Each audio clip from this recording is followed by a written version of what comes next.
Will Sharp didn't mean to slam into the woman. It was just that his 5-year-old daughter, Maddie, had bolted toward the street chasing a rogue cupcake wrapper, and instinct took over. "I'm so sorry," he breathed out, gripping Maddie with one arm while steadying the woman with the other. His hoodie was soaked from the morning drizzle, and Maddie's unicorn rain boots squelched against the sidewalk. "Are you all right?"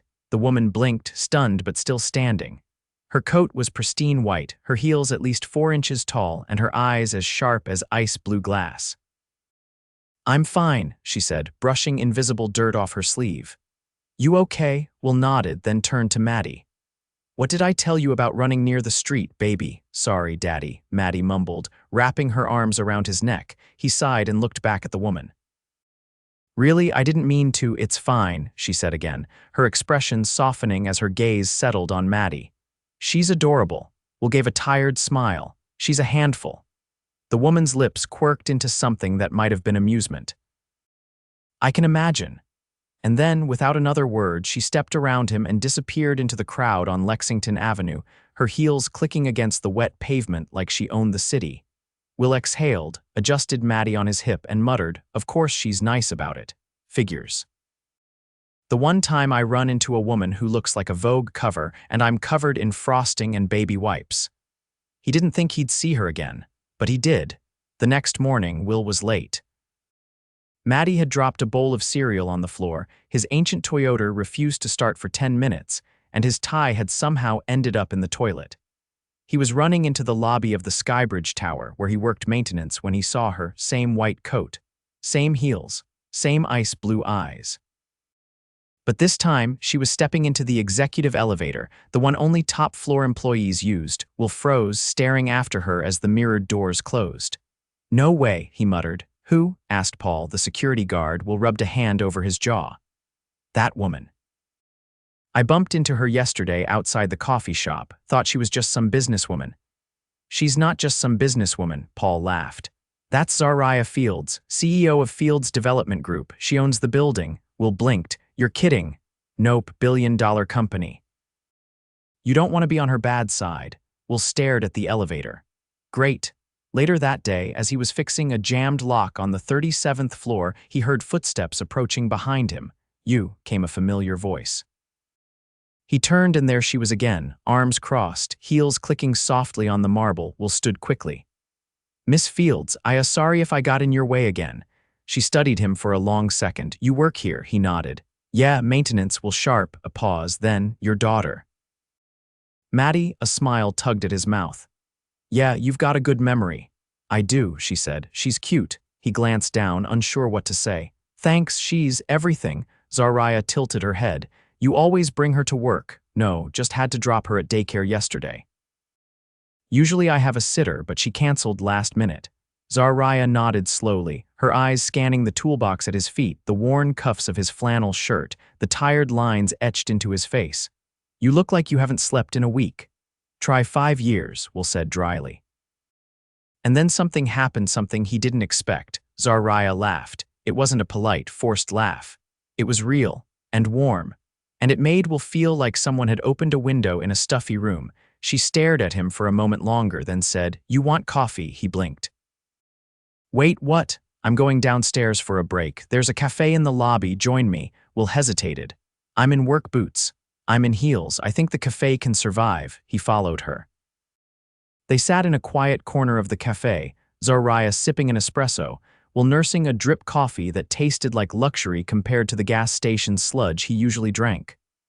"Why'd you ask me to coffee?" he asked eventually. Zariah shrugged. "You're interesting. I'm a janitor. You're a dad." He tilted his head. "Most people don't see that. I'm not most people." He didn't know what to say to that, so he took another sip. "I grew up with a single dad," she said, eyes staring into her cup. "I know how hard it can be." Will looked up, surprised. "You did?" She nodded. "He worked 2 jobs, never complained, never gave up." "I get it," Will said softly. "I'd do anything for Maddie." "I know," she said. They talked for 30 minutes, about their families, about the city. About Maddie's obsession with dinosaurs, and how Zariah hated elevators but had to use one every day. And when they parted, Will didn't feel like just a maintenance guy. He felt seen. Over the next week, they They kept running into each other at the elevator, in the hallway, in the cafe. And every time there was more laughter, more eye contact, more of something neither of them could explain. One afternoon, as Will was replacing a broken panel on the rooftop garden's railing, Zariah appeared beside him. "You're everywhere," she said, hands in the pockets of her coat. He grinned. "You keep following me," she rolled her eyes. "Please, you wish." Will straightened. "You know, for someone who runs $1 billion company, you're surprisingly normal." "I hear that a lot," she said, disappointed. "Not at all," he said, and he meant it. She looked at him for a long moment. "Then, come to dinner with me," he blinked. Like a date." He hesitated. "I'm not exactly your type." "You don't know my type," she said. "I'm a broke single dad. You're honest, funny, kind, and you love your daughter." "That's more than I've ever gotten from any man in a suit." He didn't answer right away, but then he smiled. "All right," he said. "Dinner." And just like that, something started, something real. The restaurant was nothing like Will expected. He'd imagined something upscale but manageable, maybe white tablecloths, a few candles, soft piano music. Instead, he was staring at a valet in a tuxedo who had just taken his keys with a raised eyebrow like he'd never seen a dented Toyota before. Zariah had given him the name and time, and he hadn't wanted to ask too many questions. Now he was regretting not Googling the place. The building shimmered in the evening light, all glass and steel, like a diamond plucked from the skyline and dropped into Midtown. Inside, a hostess with a headset greeted him by name before he'd even spoken. "She's waiting for you upstairs," the woman said. "Penthouse level." He stepped into a private elevator and tried not to panic. He'd borrowed a blazer from Paul at work and ironed the collar flat, but his shoes still had scuffs, and his shirt was older than Maddie. The elevator opened into a rooftop dining pavilion wrapped in warm amber lighting. There were only 6 tables, all spaced with intentional privacy. The air smelled like rosemary and something he couldn't name but instantly wanted to taste. Zariah stood near the railing, her back to him, hair gathered in a low twist, the skyline glittering behind her like a painting. "You found it," she said without turning. "I definitely took a wrong turn through the lobby first." She looked over her shoulder. "You're here, that's what matters." A waiter approached with champagne, but Will waved it off. "I'll stick with water, thanks." Zariah raised an eyebrow. "You don't drink?" "Not since Maddie was born." "I like having both eyes open." She nodded slowly, accepting that answer without pushing. "Come sit." They took a corner table with a view of the Empire State Building in the distance, its lights pulsing white against the night sky. Will adjusted his sleeves, suddenly aware of how out of place he looked. Zariah didn't seem to notice, or if she did, she didn't care. "I've never brought anyone here before," she said, unfolding her napkin. "I can see why. You'd ruin every other restaurant forever. It's owned by a friend." She opened it during the pandemic. It nearly collapsed before she turned it into what this is now: exclusive, discreet, and ridiculously overpriced. Will laughed. "So this is your version of casual," her lips curved. "Depends on the company." He leaned back. "Why me?" Zariah didn't flinch. "You didn't flinch when you found out who I was." "I didn't have time to. You were already walking away. You didn't ask for anything." "I didn't know I was supposed to." She tilted her head. "Most people in this city know how to play the angles." "You don't." "I'm not good at games." He glanced down at the menu. "Also, what's a truffle reduction? Expensive sauce," she replied. "But the duck is worth it." He ordered the steak. She ordered for him without writing anything down. The waiter nodded and vanished like a shadow. Zariah rested her chin lightly on her hand. "Tell me something you've never told anyone." Will blinked. "That's a pretty heavy ask for a first date." "I don't do small talk, never liked it." He exhaled slowly. "All right. When Maddie was born, I was terrified I'd drop her. I used to practice holding a bag of flour just so my hands wouldn't shake." Zariah's eyes softened. "That's not fear, that's love." "What about you?" he asked. "Your turn." She hesitated. "I almost sold the company last year. I got an offer that would have made me one of the wealthiest women in the hemisphere." "But you didn't." "No," she said, "because I built it. Every inch, from a rented office with a flickering light bulb and a hand-me-down laptop." Will leaned forward. "Why'd you start it?" "My father died suddenly. I needed something that was mine, something no one could take from me. There was a pause, the kind of silence that wasn't awkward, just full. "I didn't expect you to say yes to dinner," she said after a beat. "I didn't expect you to ask. And now that we're here," he looked around the glowing rooftop, the skyline, the flickering lanterns, then back at her. "Now I'm wondering how this ends." Zariah didn't answer right away. Instead, she reached for her wineglass and traced its rim with a fingertip. "I don't do well with endings." The food arrived sizzling, fragrant, plated like art. Will took a bite and let out a low sound of approval. "I'm officially ruined," he said. "Nothing I make at home will ever taste this good again." Zariah raised her glass. "Then I've done my job." They lingered long after the plates were cleared. Dessert was some kind of citrus mousse that Will couldn't pronounce but devoured anyway. She laughed when he scraped the bottom of the dish. When they finally stood, the night air had cooled.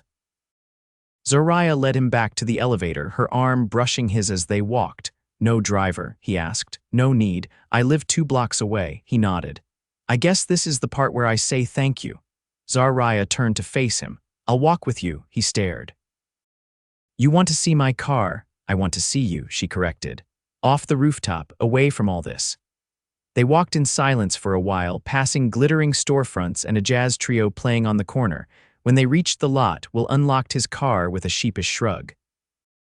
"Don't laugh." "I won't," she said, "but I am going to ask how it's still running." "Spite," Will replied. "And a lot of duct tape." She laughed, quiet and genuine. As he opened the door, she stepped closer, not too close, just enough. "Will, yeah, I wasn't looking for this." "Any of this? Me neither." "I don't know what happens next. I don't do this often," he nodded. "I don't either, but I'd do it again." There was a beat. Then Zariah leaned in and kissed him. It wasn't showy, it wasn't rushed. It was warm and deliberate, like a promise. When she stepped back, she said, "Good night, Will." He watched her walk away, heels clicking softly against the pavement, and for the first time in a long time, he didn't feel like he was barely holding things together. He felt like something was beginning. Will wasn't sure when they went from rooftop dinners to something more, but the shift was undeniable. It started with phone calls, late evening ones, after Maddie was asleep, and Zariah was winding down from 15-hour days. Then came quiet moments, her sending over a book she thought he'd like, him dropping off a potted basil plant outside her building when she mentioned she missed cooking with fresh herbs. They never talked about what it was. But it became the part of the day he looked forward to more than anything else. Still, nothing about it was simple. "You're seeing her?" Paul asked one afternoon, flicking a paint chip off his coveralls as they stood in the boiler room. Will glanced at the doorway. "Keep your voice down," Paul let out a low whistle. "You're dating the woman who signs your check. That's bold." "It's not like that," Will said. "We're not labeling anything. You're eating dinner with her twice a week and you fixed her dishwasher on a Sunday." "That's a label, my friend." Will didn't answer, because Paul wasn't wrong. And he didn't know what to do with that night, after putting Maddie to bed following her third request for a bedtime story. Will stepped onto his apartment balcony, phone in hand. Zariah picked up on the second ring. "I was hoping it was you," she said. "Rough day, boardroom war, I won." "Do I want to know how?" "Let's just say there's a new clause in our contracts about not undercutting internal bids, and a man named Lester is rethinking his entire career." Will laughed quietly. "Remind me never to cross you. I'd never use my powers against you." He leaned against the railing, watching the headlights blur below. "Maddie asked if she'd ever get to meet you." There was a pause. "What did you say?" "I told her someday." "That's fair," Zariah replied. "Because I've been thinking about that too." Will ran a thumb along the railing. "It's a big deal." "It is," she said. "I'm not good at small steps. I leap or I don't move. I noticed. I want to meet her, Will, when you're ready." He didn't answer right away. The city hummed below, and for a moment it felt like the world had stilled. "I'll think about it," he said softly. The next morning, the universe made the decision for him. His sitter called 5 minutes before he was supposed to leave. Stomach flu, couldn't risk getting Maddie sick. He stared at his phone, then at the clock, then at Maddie, who sat on the floor in her dinosaur pajamas, building a tower out of cereal boxes.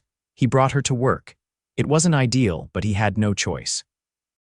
He packed her a bag, grabbed her favorite coloring books, and gave her the longest talk of her young life about staying quiet and not touching anything sharp. By 10 a.m., they were in the maintenance office on the 6th floor, Maddie curled in a beanbag with crayons while Will replaced a lock on a supply cabinet. The knock on the door wasn't a surprise. The person standing there was. Zariah leaned against the frame, tablet in hand, dressed in a navy suit that made her look like she'd walked out of an editorial spread. Will stood quickly. "This isn't what it looks like." She raised an eyebrow. "It looks like you brought your daughter to work." "Well," he exhaled, "then I guess it's exactly what it looks like." Maddie looked up.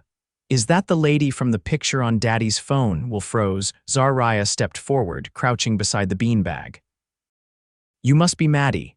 Maddie nodded, clutching her purple crayon. "You're really tall," Zariah smiled. "It's the heels." Will rubbed the back of his neck. "I didn't plan for this." "I know," Zariah said. "But I'm glad it happened." They spent the next hour in the rooftop garden, Maddie picking flowers with Zariah while Will pretended not to watch every move with hawk-like vigilance. "She likes you," he said when they finally sat on a bench watching Maddie chase a butterfly near the ivy wall. "She's incredible," Zariah said. "So are you," Will folded his arms. "You don't have to say that." "I'm not saying it because I have to. I'm saying it because it's true." He didn't reply, not right away. It was safer to keep things in motion, to not stop and examine it too closely. But Zariah wasn't built for safety. She leaned in, voice low. "You're not a chapter in my life, Will. You're the part I didn't know I was writing toward." He swallowed hard. "You don't know everything about me. Then tell me." He looked away, jaw tight. "I used to be married." Zariah's expression didn't change. She left 3 weeks after Maddie was born, said she wasn't made for motherhood. She didn't want the responsibility. "I filed the papers before Maddie turned one."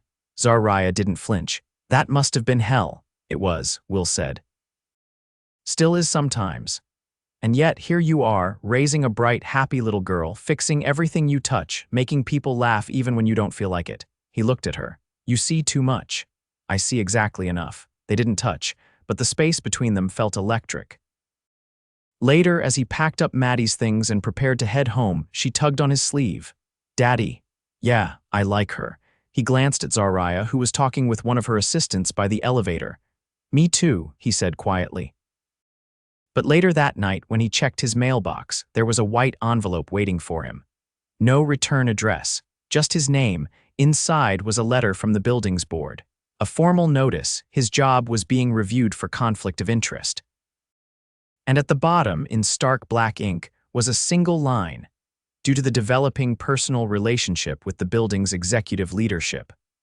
Will stared at it, heart thudding, the ground tilting beneath him. He was being punished for falling in love with the wrong woman. Will held the letter like it might burn through his skin. He read it again, measured, clinical, unmistakable.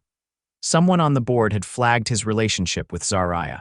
They'd used words like inappropriate entanglement and potential conflict, but the message was clear: he was disposable. By Monday, he was summoned into a meeting with 3 board members from the residential side of the Skybridge Tower, all of whom wore the same polite disdain like a uniform. They didn't ask questions, they issued statements. Statements about propriety, about the importance of structure, about how certain personal choices blurred professional lines. Will kept his answers short, his voice even. He left the room with a warning and a deadline: either voluntarily transfer to another property by the end of the month or face formal dismissal. He didn't go to Zariah. Not because he didn't trust her, but because he did, and he knew how she would react: like a storm. A woman who had fought for every inch of her place in this world wouldn't stay quiet if she knew the man she was seeing had become collateral damage, so he said nothing. He pulled overtime, took on the night shift, and started looking at listings in Brooklyn for buildings with lower rent and less oversight. He didn't want to leave, but he wasn't going to let this touch her, and he wasn't going to let Maddie feel the fallout of decisions she didn't make. But Zariah wasn't blind. She noticed the shift immediately: how he dodged her calls for a few days, how his texts became shorter, how the easy rhythm between them started to fray. She showed up at his apartment on a Thursday night after Maddie had fallen asleep watching a documentary about volcanoes on the couch. Will opened the door, surprised. "Everything okay?" "No," she said, stepping inside without waiting. "You've been avoiding me." "I've been working." "You've been hiding," she said, eyes scanning his face. "And I'm done letting you." Will glanced at Maddie, then closed the door behind her. "She's asleep." "I won't wake her," Zariah said. "But I'm not leaving until you tell me what's going on." He ran a hand down his face, then gestured toward the small kitchen. "You want something to drink?" "No," she said. "I want the truth." Will leaned against the counter. "The board knows." Zariah's eyes narrowed.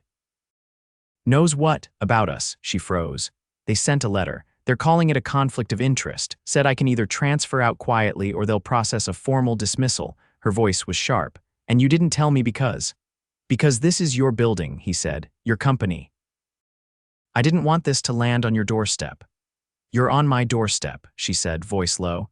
"Every day, in every way, and you think I wouldn't fight for you." "I know you would. That's the problem. You'd go to war for me and they'd twist it. They always twist it." "A CEO going to bat for the maintenance guy she's sleeping with?" Zariah's jaw tightened. "Don't reduce us to that." "I'm not," he said, softer now. "But they will." She crossed the room, standing toe to toe with him. "I have spent years dismantling the idea that power belongs only to men in tailored suits. I've outworked, outlasted, and outbuilt every single person who told me to stay in my lane. And now they're going after you because of me." He didn't answer. Zariah stepped back, breathing hard. "I'm not letting them do this." "Then they'll come for you next," Will said. "And I won't be the reason they use to undercut everything you've built." She stared at him for a long time. "You think walking away protects me?" "I know it does." "You're wrong," she said. "Protecting me would mean standing next to me, not stepping back." Will looked away. "I can't be the thing that costs you your legacy." Zariah inhaled, quiet and slow. "Then I'll let you go." His head snapped up. "But not because I want to," she said. "And not because you're not worth it. But because I know what it means to fight battles on all fronts. And if this is the one you need to fight alone, I'll respect that." Will felt the words settle like stones in his chest. She moved past him, brushing his shoulder. "I never asked you to be less. Don't ask me to be either." She left before he could answer. The apartment felt colder after the door shut. Maddie stirred on the couch, mumbling something about lava, then fell still again. Will sat beside her, buried his face in his hands, and let the weight of it all press down. But Zariah didn't wait for him to come around. She went to the board the next morning. She didn't raise her voice. She didn't throw threats. She laid out facts about ethical boundaries, about how vague language in contracts left room for discrimination, about how the company's values, under her leadership, would never support punishing employees for private lives conducted with integrity. And then she did something no one expected. She offered a solution. A new policy, clear, binding, and legally sound. All personal relationships involving leadership had to be disclosed, not punished. The ethics committee had to review conduct, not assumptions. And any accusations had to come with evidence, not innuendo. The board was furious. They voted. She won. 3 days later, Will walked into the Skybridge Tower lobby to find his photo previously pinned to a back wall with the rest of the maintenance team now framed beside a new announcement. William Sharp, Director of Residential Operations. He stared at it in disbelief. "Surprised," Zariah said behind him. He turned to find her standing in a tailored blouse, hair down, eyes bright. "I didn't," he started. "You earned it," she said. "Every bit of it. The board now understands what happens when they push the wrong people around." Will's throat tightened. "You could have let me go." "I never wanted to," she said. "But I needed you to choose this, not because of me. But because you believe you belong here." He looked down, then met her eyes. "I do." "Then stay." He stepped forward slowly. "Zariah." "Yeah, I love you." She didn't speak. She just stepped into him, wrapped her arms around his waist, and whispered, "I love you too." They kissed right there in the lobby, and no one dared interrupt. Later that month, in a glass-wrapped garden at the top of Skybridge Tower, they hosted a small ceremony. Maddie carried the rings, one in each palm, held out proudly like treasure. Will wore a gray suit. Zariah wore cream. And when the officiant asked if they took each other in love, truth, and partnership, they both said yes without a moment's hesitation. Afterward, Maddie tugged on Will's hand. "Are we a family now?" He bent down to her level. "We always were." And Zariah, kneeling beside them, added, "Now the world just knows it too." Their story didn't end with a rooftop dinner or a letter in the mail. It ended with a beginning, and this time no one stood in the way. The first time Will stepped into the new apartment, Maddie on his hip and Zariah's hand in his, he didn't say anything. He just stood in the doorway, blinking.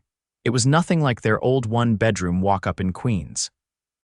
This was a corner unit on the 34th floor of a building Zariah didn't own, but had personally approved. Floor-to-ceiling windows. A wraparound balcony. Hardwood floors so polished they looked like water. A kitchen big enough for 3 people to cook in without bumping elbows. Maddie squirmed. "Can I pick the room with the blue wall?" Zariah glanced at Will. "She already claimed it. I tried to stop her." "You didn't try very hard," Will said, setting Maddie down. She bolted down the hallway, leaving a trail of excited footsteps and the sound of doors opening and slamming. Zariah leaned her hip against the counter. "I didn't want us in my place. I wanted something new. Ours." Will reached for her hand. "It's perfect. It's just a space," she said. "You're what makes it home." He kissed her then, slowly, letting the last of the chaos settle around them. The months that followed were a whirlwind of change, but for once it didn't feel like survival. It felt like building. Maddie started kindergarten at a school near the High Line, where her teacher said she had an unusual interest in prehistoric marine life. Will picked her up every afternoon, and Zariah made it home in time to help with science projects that involved far too much glitter and glue. Their nights were filled with quiet rituals, cooking dinner together, passing the pepper back and forth between chopping vegetables and stirring sauces, watching old movies Maddie didn't understand but insisted on staying up for, leaving notes for each other on the fridge written in dry erase marker, filled with inside jokes and reminders to buy more milk. Work changed too. Will thrived in his new role. He implemented systems that saved the building thousands monthly, overhauled the tenant maintenance app, and hired 2 more staff to take pressure off the overnight shifts. Zariah never interfered, never hovered, but she always noticed. And one evening, after a residents' meeting, she whispered in his ear, "They respect you more than they ever did me," he only said. "That's because you taught me how to lead." Publicly, they kept things balanced. Not secret, not showy, just real. The staff knew, the residents knew. But no one cared, not when Will had earned his place, and not when Zariah made it clear that love didn't compromise leadership. It made it stronger. In early spring, Will took Maddie to the botanical gardens while Zariah wrapped up a conference in Chicago. They spent the day naming flowers after dinosaurs, eating strawberry popsicles, and watching koi fish swim in lazy circles under a footbridge. That night, after Maddie fell asleep in the car and he carried her inside, Zariah was already home. She was barefoot in the kitchen, reheating leftovers, her laptop still open on the island. "You didn't have to wait up," he said, setting his keys down. "I wasn't tired," she said. "I missed you." He crossed the kitchen and tugged her into his arms. "You've been traveling more lately." "I know," she said, "but it's temporary. I'm working on a project that might mean I can step back soon, not retire, just breathe easier." He tucked her hair behind her ear. "You've never needed permission to slow down." She looked up at him. "I don't want to miss anything." "You won't," he said. "We're not going anywhere." A week later, Zariah took them both to the countryside for the weekend, just the 3 of them.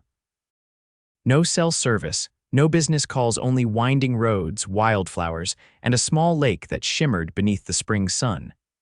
Maddie collected rocks and tried to convince them one was a fossil. Will grilled dinner on a rusted fire pit they found behind the cabin. Zariah wore his hoodie and no makeup, her hair in a loose braid, and he thought he'd never seen anything more beautiful. That night, after Maddie fell asleep with her stuffed triceratops under one arm, Zariah stood on the porch, arms wrapped around herself. Will joined her, draping a blanket over her shoulders. "You're quiet." "I've been thinking," she said. "About what we're building." He waited. "I've spent my whole life chasing the next level, the next win. But this," she nodded toward the cabin, the stars, the soft hum of frogs by the lake, "this is the first time I've felt like I'm not running toward something. I'm just here." He kissed the top of her head. "That's what we're doing. We're not chasing anymore. We're living." She turned to him, eyes shining. "Then let's make it official." He blinked. "Official? I don't mean a wedding," she said, then paused. "Not yet, but something." A vow between us, he nodded. What kind of vow? That no matter where we end up or how much changes, we come back to this, to us, to the life we chose, not the one that was handed to us. He took both her hands. Then I vow it, right here, right now, she smiled. Me too. Months passed, and life unfolded around them like a story they didn't have to force. On Maddie's 6th birthday, they threw a backyard party in the city's botanical conservatory, complete with a dino dig station and cupcakes shaped like volcanoes. Zariah wore a green apron over her dress and helped kids glue foam spikes to party hats. Will manned the photo booth and told every parent that the T-Rex piñata was Maddie's idea, not his. Later that night, after the guests had gone and the balloons had deflated, Maddie climbed into Zariah's lap and whispered, "I want you to be my forever." Zariah hugged her tight, eyes meeting Will's across the room. "I want that too," she said, and so it was. That summer, they traveled together for the first time, a 2-week trip through Italy. Maddie learned to say ciao and gelato in perfect rhythm. Will marveled at ancient architecture while Zariah took photos of him when he wasn't looking.